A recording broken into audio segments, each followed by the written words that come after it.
There are homes where everything looks complete. Food on the table, money, stability. But nobody dares to speak honestly. Not because they have no voice, but because they've grown used to staying silent to survive. People on the outside would say, "This family looks perfect." But only the people living inside truly understand. The feeling of reading someone's mood before speaking. Just one heavy sigh, a single glance, footsteps echoing down the hallway, and the entire house falls silent. The scariest part is, the person creating that atmosphere often doesn't think they're wrong. They believe they are protecting the family. They believe all control is love, all authority is responsibility, all sacrifice is for everyone else. Society calls them patriarchal, but the truth is far more complicated. Because most controlling people weren't born to become dictators. They simply grew up in a world where men were taught that if you are not strong, you will be looked down on. If you lose control, you lose everything. If you don't stand above others, you'll be swallowed by the world. And so, they turned power into armor. They learned to hide fear behind strictness. They learned to control everything. Because deep inside, they feared helplessness. If you ever grew up in a family like that, you understand what it feels like to always stay alert. You learned to read the atmosphere before understanding your own emotions. You knew when to stay quiet, when to disappear, when to swallow your emotions to avoid conflict. You began believing peace mattered more than truth. And then you grew up. You carried that tension into every relationship. You became afraid of disappointing people, afraid of being judged, afraid of saying the wrong thing. You apologize too much. You overthink every conversation. You always feel like you have to be good to deserve love. Not because you are weak, but because you lived too long in survival mode. Psychologists call this hypervigilance, a prolonged state of emotional alertness, where the nervous system stays prepared for danger, even when the danger is already gone. That's what many people misunderstand about controlling family dynamics. It doesn't always begin with violence. Sometimes, it begins with words that sound loving. "I only want what's best for you. Dad knows what's right. Just listen and you'll understand someday."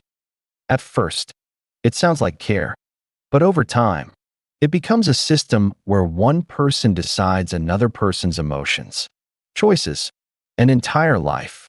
It is no longer love. It is power disguised as love.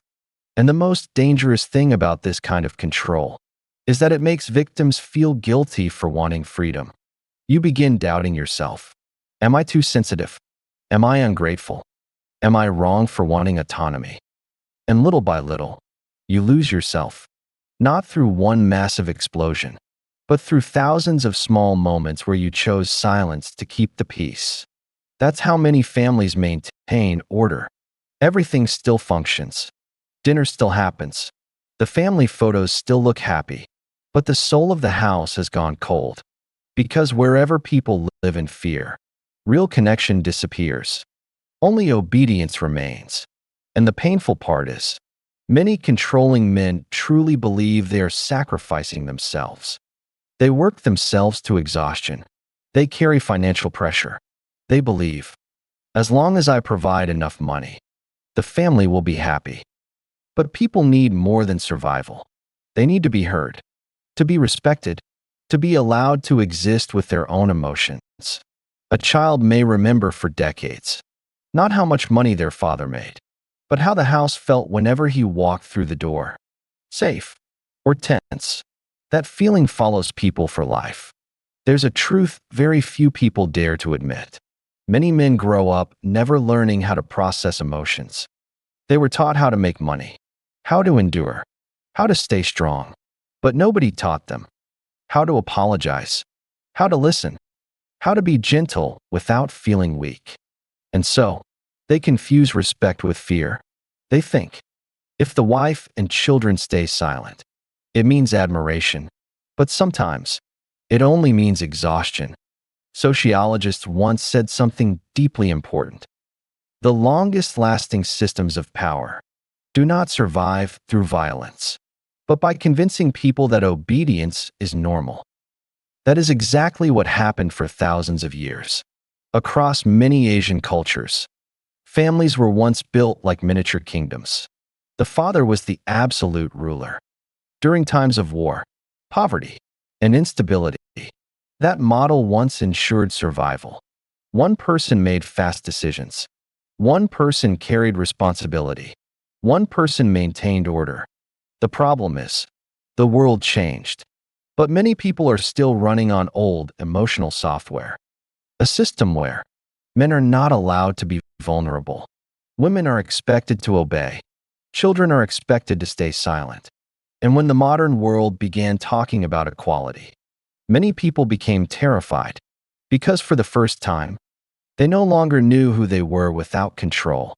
That's why the more insecure people become, the more controlling they become.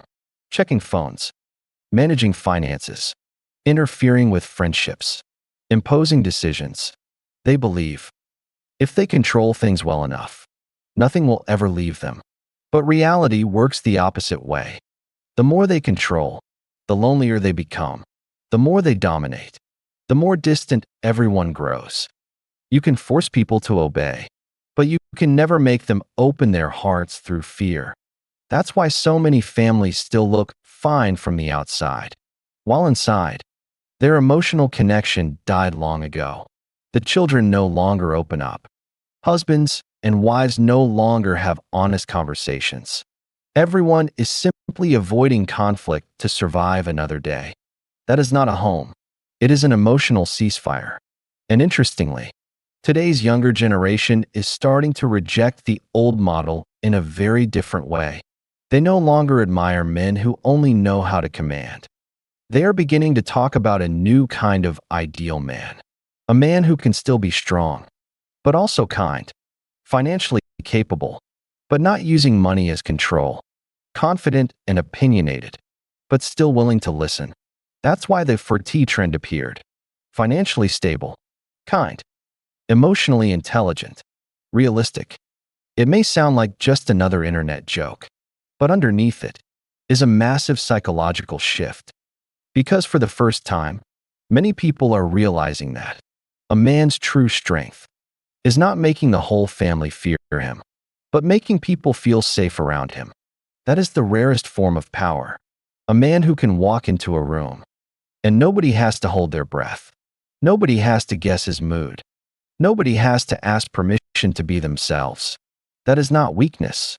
That is emotional maturity. And perhaps this is the saddest truth about controlling people. Behind that tough exterior is often someone who was never taught how to love without control. They grew up in homes where men were never allowed to cry, never allowed to admit pain, never allowed to say, "I'm scared. I'm tired. I need love."